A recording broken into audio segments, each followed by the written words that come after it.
Pour moi, Cannes représente un des plus grands festivals au monde de cinéma. Le chef-d'œuvre, comment vous connaissez mon nom? J'ai vu le début du film. C'est un scandale! Un scandale! Nous déclarons ouvert. Salut à tous, c'est David Honora en direct du Festival de Cannes et c'est Séance Radio spéciale Cannes avec Nos Ciné. Retrouvez-nous ici toute la quinzaine sur séanceradio.com et sur le réseau Binge Audio. Alors aujourd'hui, je suis avec Lucille Bélan. Salut Lucille. Bonjour. Et puis Daniel Andreev, chaud comme la braise. Chaud bouillant David. Donc voilà, c'est un podcast qui va sentir le sable chaud et les accréditations de toutes les couleurs. On va essayer de parler un peu au jour le jour de ce 70e Festival de Cannes. Et au programme aujourd'hui, essayer de parler un petit peu de nos attentes, de ce qu'on va essayer de retrouver tout au long des 10 jours. Et puis, en fin de podcast, on vous parlera du film d'ouverture Les Fantômes d'Ismaël d'Arnaud Desplechin. Alors, qui commence ? Peut-être Daniel, qu'est-ce que tu attends de ce 70e festival ? Alors déjà, je vais resituer un truc, c'est que c'est mon premier festival de Cannes. J'ai fait des milliards de fois le Tokyo Game Show, tous les Comic-Con du monde, mais c'est mon premier festival de Cannes, donc je suis vraiment un noob. Les gens m'expliquent comment prendre les files d'attente et tout, et c'est assez réjouissant d'être le noob alors que t'approches de la quarantaine. C'est quoi tes premières impressions ? Tu viens d'arriver ? Alors, je vais te dire un truc, il y a un point commun avec Cannes, avec tous les autres festivals au monde et tous les autres salons au monde, c'est que les gens disent « c'était mieux avant ». C'est genre, si seulement t'avais connu il y a 15 ans, il y a 20 ans, on entrait dans telle soirée, on avait, j'ai pris un café avec Coppola, enfin tu vois, des trucs comme ça. Et donc, ouais, voilà, quoi qu'il arrive, aujourd'hui, ça a changé, c'est plus la même chose. Et voilà, moi, c'est mon year one, donc je profite à fond. Et je n'ai Dieu que pour Okja. J'attends Okja avec une énorme impatience parce que Bong Joon-ho, c'est sans doute mon réalisateur préféré vivant, en tout cas. J'adore Bong Joon-ho, je pense que c'est un génie. Et il avait pris un peu tout le monde de court avec Snowpiercer. Et là, je le sens bien. Il y a un petit peu... Tout le monde en parle parce que c'est le film qui a failli être exclu alors que c'est le film que tous les cinéphiles... Qui a failli être exclu parce que en fait, c'est un film production Netflix. Ouais. Et du coup, tout le monde a envie un peu qu'il ait la palme en fait. Si tu interroges les gens ils disent Okja, pas parce que c'est facile à prononcer parce que c'est bisyllabique. C'est vraiment parce que tout le monde y croit et je crois que j'ai envie d'y croire. J'ai envie que ça soit le plus grand film de tous les temps, en fait. Voilà. Voilà. Petite attente. Oui, un petit peu. Ouais. Et puis sinon, il y a quelques films. Je me suis fait une shortlist, comme tout le monde, en fait. C'est ça. Il faut être discipliné. Il faut se faire des listes de films. Surtout quand c'est des histoires de pastilles. Alors, t'as les bleus, t'as les roses qui sont les méga VIP, t'as les blancs, t'as les or. Enfin, il y a des couleurs différentes sur les logos. Alors, j'ai choisi Mugen no Junin. Et je sais très bien que, en fait, parce que j'aime bien aussi troller, je pense que ça sera pas bien. C'est Takeshi Miike qui fait une adaptation d'un manga qui s'appelle L'Habitant de l'Infini. Et je sens que ça va pas être bien. L'acteur principal, il a pris un chanteur de SMAP, qui est un groupe de J-pop, qui est un peu passé de mode. Mais ils l'ont payé très cher et ça se voit au niveau du budget. Ça a l'air ric-rac. Je sens que je vais adorer ça. Et puis dans un tout autre genre, j'attends un peu... le prochain Noah Baumbach qui est aussi une production Netflix et genre je me suis dit mais qu'est-ce qui se passe avec ce mec, et j'aime bien en général Noah Baumbach quand il réalise pas les films où se trouve sa femme, et donc là il y a Adam Sandler, donc à moins qu'ils soient en couple avec Adam Sandler, je le sens bien. Et voilà c'est ma toute petite shortlist. Il n'y a pas de film iranien, j'ai pas de grosses surprises comme ça, de films hongrois, de films machin. Moi je reste comme très très collé à l'Asie et aux juifs new-yorkais, quoi. D'accord. Il y a une petite pique à mon encontre, je crois. Non, pas du tout. Hein. On a droit d'aimer tous les cinémas du monde, hein. Surtout ici, quoi. Et donc toi, Lucille, alors toi, en revanche, c'est pas ton premier festival. C'est mon 9e festival. Ça veut dire que je commence à être une vieille sur place. Je connais... Une vétéran. Ouais, une briscarde, en fait. Je connais les plans cool, les plans moisis. J'ai connu les bières tièdes et les colocs où tout le monde ronfle. Mais c'est mieux maintenant. Ah, c'est mieux maintenant, tu t'es pas comme les gens qui disent. C'est mieux parce que plus on vient et mieux on s'en sort. C'est ça aussi le truc. Mais oui, bien sûr, moi j'ai pas connu les fêtes Canal dans les années 90, donc je peux pas dire c'était mieux dans les années 90. mais non, mais Cannes c'est toujours beau. Enfin, faut arrêter de se plaindre 2 secondes, quoi. Il fait beau, on a connu des Cannes où il pleuvait. Il y a des films qui nous excitent, on a vu des Cannes avec des films moisis. Moi, tout va bien, je suis heureuse. Alors, qu'est-ce que tu attends de ce festival? Alors du coup, je vais enchaîner direct avec, pour faire plaisir à Daniel, je vais enchaîner avec Jupiter's Moon en compète, qui est un film de Cornel Mundruczó qui est hongrois. Qui est donc un tout de type, suite, on part dans le cinéma. on y va C'est direct. va être pointu là, je sens. Mais ouais, parce que du coup, en faisant des recherches sur le type, je me suis dit merde, j'ai vu combien de films hongrois dans ma vie, et en fait 2. T'en as combien, Daniel, en Un film hongrois, un petit peu plus, mais tu sais, parce que la Ah Hongrie oui. faisait partie du bloc QRSS, donc j'ai dû en l'époque. voir plus. T'as vu quelques nanars hongrois des années 80 Ouais, voilà, quelques. dont Mais, tu nous parleras mais peut-être plus tard. l'actu hongroise, je t'avoue que je suis blindside complet.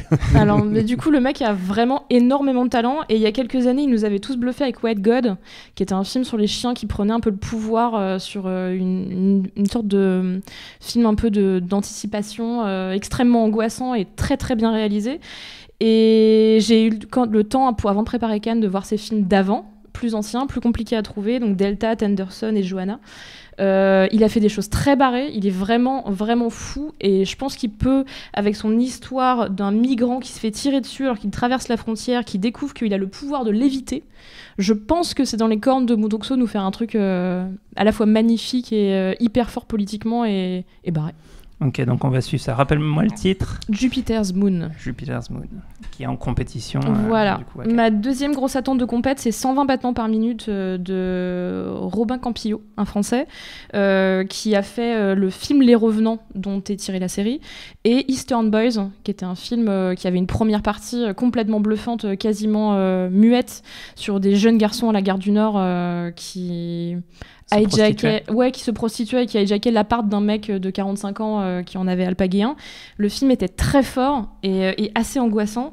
Et là, en fait, il part dans quelque chose d'un peu différent puisqu'il raconte les act-up dans les années 90. Donc, il part un peu dans quelque chose de beaucoup plus politique et c'est pas du documentaire, mais ça raconte l'histoire. Avec Adèle Haenel. Et j'ai vu un extrait et je dois avouer que j'ai eu la chair de poule.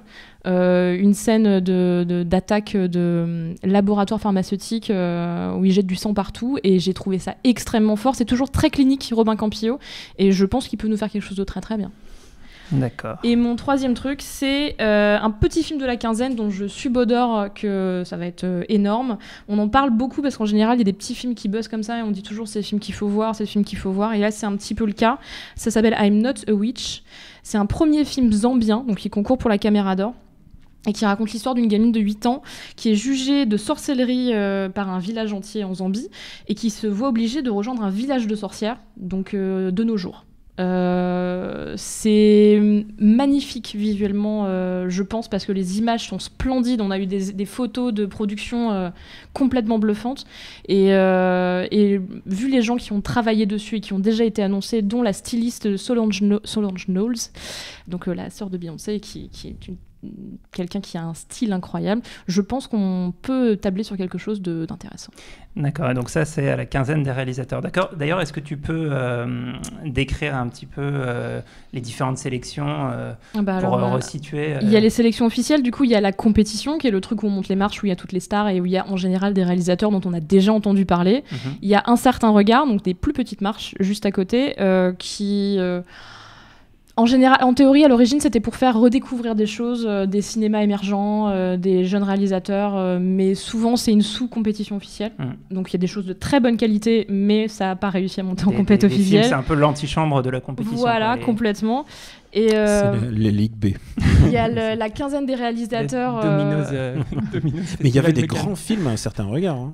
Et moi, j'ai vu des très bonnes choses à Un Certain Regard. On parlait. Alors moi, j'arrive pas à prononcer Bong Joon-ho aussi bien que Daniel.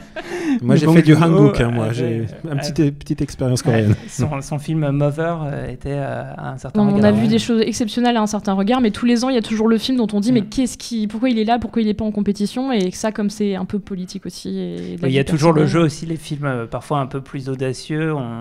Thierry Frémaux a tendance à vouloir un peu les protéger et du coup à les mettre à Un Certain Regard où ils sont moins exposés et du coup aussi moins exposés à se faire défoncer. Et le problème aussi, c'est que en général, c'est des films qui sortent, on sait jamais quand ils sortent en salle en France, quoi.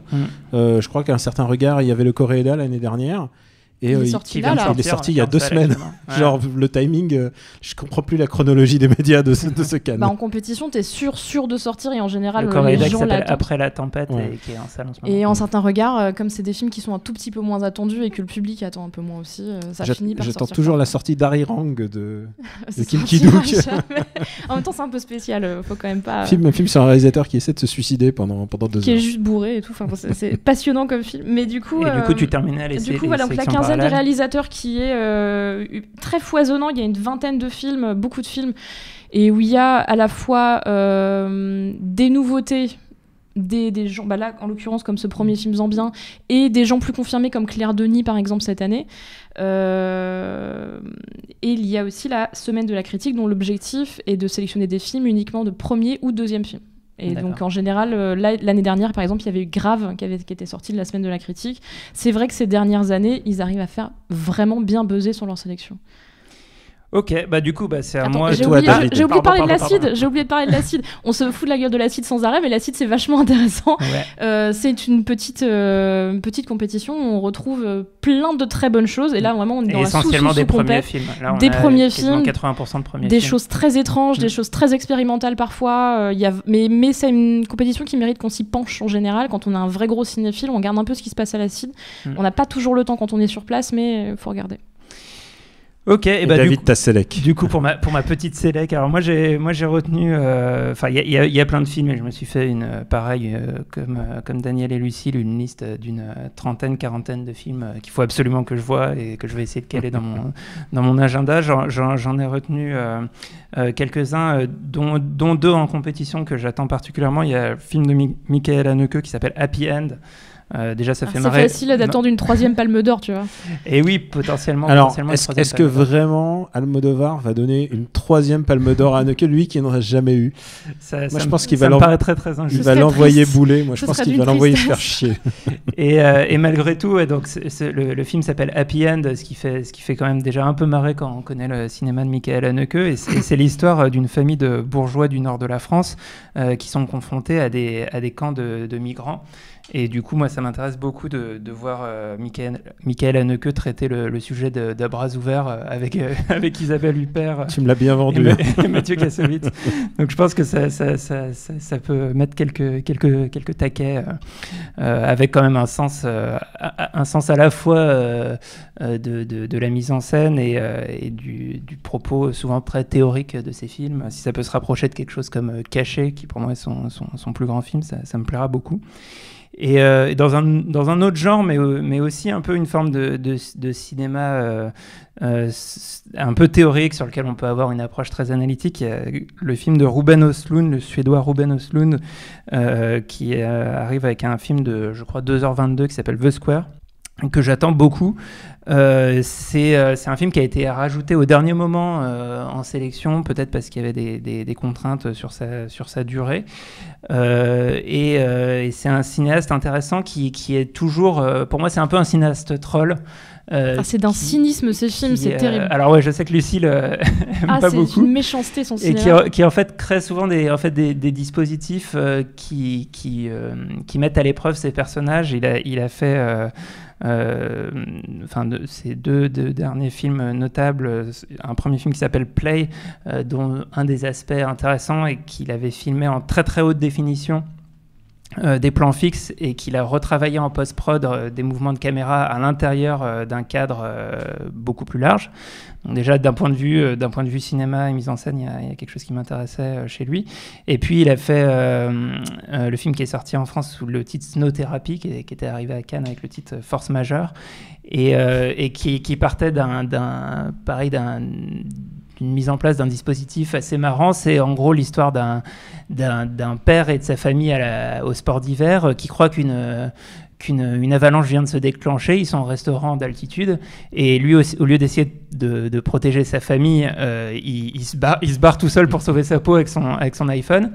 Et en fait, on s'aperçoit que c'est une fausse avalanche. Et donc, tout le film va raconter comment tu gères après avec ta famille, sachant que ta femme a vu que tu aurais été prêt La totale à médiocrité l'abandonner. de ce personnage. Je vois une vraie filiation avec un nœud queue quand même. Et il y a quelque chose, effectivement. Et top 3 de la cruauté donc. Et donc, je vais pas faire un top 3 de la cruauté, même si je pense que de la cruauté, on va en trouver. Et j'aurais pu aller du côté, par exemple, de Michel Franco. Il y a un film de Michel Franco cette année. On a Un notre certain Mexicain regard. préféré qui est Un certain regard. Qui aussi est dans cette veine, mais après on va croire que je suis quelqu'un de très méchant, ce qui n'est pas vrai. Donc je vais plutôt parler du fait que c'est le 70e Festival de Cannes et que du coup c'est une édition anniversaire avec plein d'événements à côté. Des événements peut-être dispensables comme le concert de M sur la plage. Enfin, je sais pas, vous comptez aller danser sur M. Tu viens de me mettre au courant et donc J'étais à quelle heure il faut éviter la plage. Le dimanche 21 mai. Ah, j'y vais pas. Mais sinon, il y a pas mal d'événements plus cinéphiles, notamment Clint Eastwood va venir présenter une copie restaurée d'Impitoyable et faire une masterclass, une leçon de cinéma. Il y aura aussi une leçon de cinéma d'Alfonso Cuarón qui, je pense, vaudra le détour. Iñárritu va venir présenter Alejandro Iñárritu, le réalisateur de The Revenant comment s'appelle son film qui a eu l'Oscar Birdman. Va présenter un court-métrage en VR. Et puis aussi un événement sur lequel on reviendra sûrement, c'est David Lynch qui sera présent pour présenter les 2 premiers épisodes de la nouvelle saison de Twin Peaks. Mais que les gens auront sans doute vu avant nous. Parce qu'il passe le 21 sur Showtime et qu'à Cannes, je crois que la première projection est le 24. Mais vu qu'on a du Wi-Fi dans nos studios, peut-être qu'on a un cousin américain qui va nous envoyer le... C'est possible, parce qu'en plus on a des contacts. Après, je peux prendre 2 secondes, il y a Jane Campion aussi qui va présenter la saison 2 de Top of the Lake dans le cadre de ces trucs hors compétition et séries. Tout à fait. Ce qui va être très Jane chouette. Campion, et en plus, pour le coup, elle est moins radine que David Lynch parce qu'elle, il y aura la saison complète. sans vouloir médire. En intégrale dans la salle. ça va peut-être être un peu long. Bon, donc voilà pour nos attentes, et du coup on va pouvoir parler du film qui fait l'ouverture du Festival de Cannes, qui est un film d'Arnaud Desplechin et qui s'appelle Les Fantômes d'Ismaël. C'est l'histoire d'Ismaël, donc un cinéaste joué par Mathieu Amalric, qui est déchiré entre 2 femmes, sa compagne actuelle qui est jouée par Charlotte Gainsbourg, et sa femme Marion Cotillard qui a disparu depuis plus de 20 ans. Lucille, qu'est-ce que tu en as pensé ? C'est bien de commencer par moi, parce que alors moi je vais y aller franco. Pour moi c'est vraiment un hymne à la vie, à l'amour, au présent et à l'avenir. Carrément. On y va, franchement. Après, moi, je suis acquise à la cause Desplechin. C'est vraiment un cinéaste qui me parle beaucoup. Son film précédent était mineur, je suis complètement d'accord. Mais là, je trouve qu'il revient en puissance. Il se permet de repartir un peu aussi dans le segment le plus réussi de 3 souvenirs de ma jeunesse, dans quelque chose qui parle d'espionnage dans des pays lointains. Ça parle un peu de Russie, en l'occurrence, mais d'autres pays aussi. On est vraiment dans un film somme des fantômes de Desplechin. C'est-à-dire qu'on retrouve tous les prénoms et les noms des personnages forts dans son c'est quoi ? C'est même pas un bestiaire, c'est sa famille, quoi. Dans les maisons de Roubaix qui sont chez lui, on est dans ces thématiques. Et je trouve que là, pour la première fois depuis longtemps, parce que moi je revois souvent, parce que j'aime beaucoup Roi et Reine et Un conte de Noël, je trouve que c'est un film positif. Je trouve que c'est un film solaire, c'est un film qui se dit pas que nos amours de jeunesse étaient beaucoup plus beaux que nos amours de maintenant. C'est un film qui regarde vers l'avenir et je trouve ça vachement intéressant. Après, les personnages continuent de parler pendant 4 plombes. On est encore sur des gens qui boivent et qui pleurent et qui savent pas où ils en sont. Amalric fait Amalric, personnage d'Amalric de Desplechin de base. Il est délicieux dans ce rôle, mais je trouve que pour la première fois, on sort. Moi, je suis sortie, j'avais la patate. J'avais un peu envie de pleurer parce que j'étais émue. Et vraiment, oui, je me suis dit, j'étais contente pour lui. J'étais contente parce on sent qu'il est bien, il est heureux. Je vois Daniel qui fait une petite grimace, une petite moue. Du tout. Qu'est-ce que je suis ravi de l'emballement et je suis toute seule, hein. Je tiens à le dire, j'ai vu sur Twitter, j'ai vu partout, je suis toute seule. Et je vais te laisser toute seule sur ce coup-ci parce que en fait, je comprends exactement ce qui se passe dans le Desplechin Universe. Desplechin verse. Ouais, il est en train de faire un univers partagé. Il y a vraiment une chronologie et tous les fanboys et les fangirls Ils applaudissent il y a vraiment, il fait vraiment ce que les fans de Desplechin ont envie de voir, quoi. C'est-à-dire la référence, les prénoms, les gens qui citent tout d'un coup. Il y a un tableau, hop, il est cité. Il y a un truc très le côté un peu intellectualiste, c'est un ça peu qui... presse universitaire, tu vois, Ouais. un petit peu comme ça. Toujours avec son Genre, rap, sa musique urbaine. C'est bien, on est complètement dans les marqueurs des Pléchins, quoi. Il pourrait même faire un film avec des annotations. En fait, je pense que c'est un film qui gagnerait à être en avec des Blu-ray. petites notes de bas de page. C'est un film Blu-ray, avec les 3/4 de la page, c'est des notes de bas de page. En Blu-ray, tu sais, avec des trucs qui apparaissent et qui disent ah là, ou alors il faut qu'ils te rebalancent sur la chronologie parallèle de 3 souvenirs ou de Conte de Noël. Je pense que c'est un mec qui est arrivé à son paroxysme avec Conte de Noël. C'est mon Desplechin préféré de très très loin. Je suis d'accord avec toi. Je déteste 3RN. Et puis depuis, il essaye, il fait des expériences. Et là, en fait, c'est comme s'il prenait ses personnages, en fait, et il faisait des hors-séries à chaque fois. Alors, la dernière fois, c'était dans 3 souvenirs de ma jeunesse. Il revisitait l'adolescence. Là, ce coup-ci, c'est l'espionnage. Il y a un petit peu d'espionnage, il y a un petit peu de machin. Il y a un film dans le film. Et il faut dire un truc, c'est qu'on a eu une version un peu cut, en fait, à Cannes, puisqu'on lui a fait Coco, est-ce que tu peux raccourcir le film ? Et ça se voit, il y a des moments où je crois que c'est la séquence où Amalric se fait foutre dans le coffre, et tu sens que c'est cut sur cut sur cut sur cut, et tu sens que ça a été accéléré, et ça rend pas mal en fait. C'est le meilleur passage du film, c'est les moments où tu vois que ça a été un peu coupé, et que ça a été accéléré. Le film est meilleur coupé. Parce que, alors moi, il y a un truc qui m'a toujours plu et qui me fascine dans le cinéma Desplechin et qui je trouve c'est un peu affadi dans celui-là, c'est la notion de vitesse, la vitesse du récit. Et je vais dire un truc peut-être un peu bizarre, mais pour moi, Arnaud Desplechin, c'est le plus proche de ce qu'on peut espérer dans le cinéma français de ce que serait Martin Scorsese. En fait, dans le fait d'avoir un récit vraiment très... à la fois souvent porté en off, et alors, quand je pense à Scorsese, je pense au Scorsese de Casino ou des Affranchis, hein, et qui en fait fait porter vraiment un mouvement de vitesse par un découpage parfois assez cut, mais surtout très élancé. Et en fait, je trouve que là, il utilise pas mal d'effets de mise en scène, des raccords dans l'axe, des fondus, des choses comme ça qui déstructurent un petit peu ce qu'on est en train de voir, et qui aussi jouent sur le fait que finalement on peut mélanger des formes de réalité, à la fois le film à l'intérieur du film, à la fois est-ce que il ne dit pas tout, ouais, clairement. Est-ce que le personnage de Marion Cotillard, au début, on peut se demander est-ce qu'elle existe vraiment ou pas, et en fait je trouve qu'il a peut-être perdu un peu d'énergie, qu'il est passé depuis 3 souvenirs de ma jeunesse dans une autre forme qui, en tout cas, moi, me plaît moins. Et que finalement, même un des grands mérites de Desplechin, à mon avis, enfin peut-être pas pour tout le monde, mais c'est d'avoir entre guillemets inventé Mathieu Amalric. Et là, je trouve qu'on est arrivé un peu au bout de Mathieu Amalric. Il a des scènes de colère que je trouve. Il est devenu le Bacri de, tu vois.